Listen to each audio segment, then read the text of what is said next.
Hi, I'm Tony Staunton, Irish bartender out of Chicago. After years of drinking, I decided to take a year off. So as I begin my journey, I decided to ask fellow bartenders what they do to stay healthy and avoid the industry hazards of the bar business. Welcome to Wide Awake 52.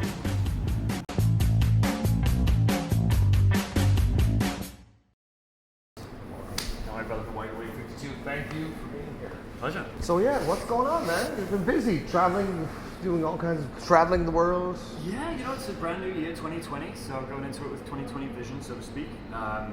Sort of a renewed sense of purpose and vigor in my life right now, which is great. I think, I've been in my current traveling role as a brand ambassador for just over 3 years now, and it's been a hell of a journey. So you obviously travel all over. Yeah, so I cover the central South US. So I could have, if it doesn't touch the East Coast, kind of over to just before where the Rocky Star is, kind of my little patch.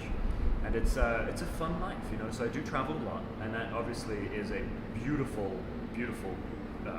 opportunity to be able to see the world and see all of these amazing places and connect with a lot of people. But when we're here today to talk about the issues that have arisen in our industry over the past couple of years that we're finally bringing to light, which I think is such an amazing thing that people are able to delve into this. And so, whilst from the outside, people always look at my role and they say, God, isn't that fantastic? Like, you're so lucky. But it does have its stresses on the same part. And in order to maintain its positive image and in order to maintain that, to get the most out of how great this occupation can be, you also have to put in the effort to kind of, really curb some of those negative aspects of it. So as a brand ambassador, when you have to do tastings and you have to, let people enjoy your wonderful beverage. What is the structure of your What's the structure of your time schedule? Like, you're a pretty smart guy, so I understand that you've got a grip on it. Yeah. I mean, the fun part about it is it's a very malleable structure. There's no the routines that most people have of when you say 9 to 5. There's nothing like that in the brand ambassador. More like a lifestyle. It is a lifestyle completely, it's some days you'll be getting up at 4 a.m. to go to the airport because you have to be somewhere for lunchtime, or sometimes it's finishing an event at 5 and going straight to the airport. Like, it can genuinely happen any which way. But the fun part, I think, is about balance. We look for balance a lot in cocktails, and I think, bartenders spend so much time looking for balance in drinks that they sometimes forget to look for balance in themselves. People always message me and they say, hey, how are you cooking? You're so busy. And I'm like, yeah, I'm busy, but I love that.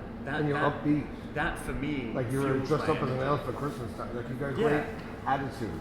Yeah, you're still fresh. You're not like sour. You're not bitter. You're like happy. There's a lot of things. If you can make anything mundane if you try, but if you can find the joy in the smallest of things. Matthew McConaughey gave a great speech at a college inauguration speech. I think it was for graduations or something. And he said the difference between happiness and joy. Happiness is a finite thing that is the product of something, right? People are trying to find this happiness. But joy is just about experiencing things in the best possible way. And I try and fill my life full of as much joy as possible.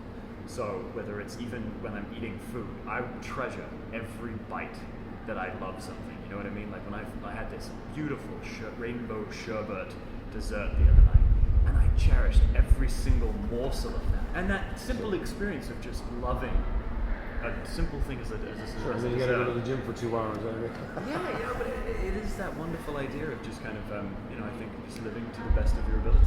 So for me, I try and find the things that work with my life, so I really fit them in. The idea of sound healing is something that's totally nuts.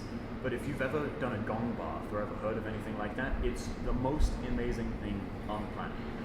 So I think in that vein, I really encourage people to be curious about this, because it's not something you can't read a book or read online all the things and it all of a sudden will give you a list that you'll do. You have to be curious about what will work.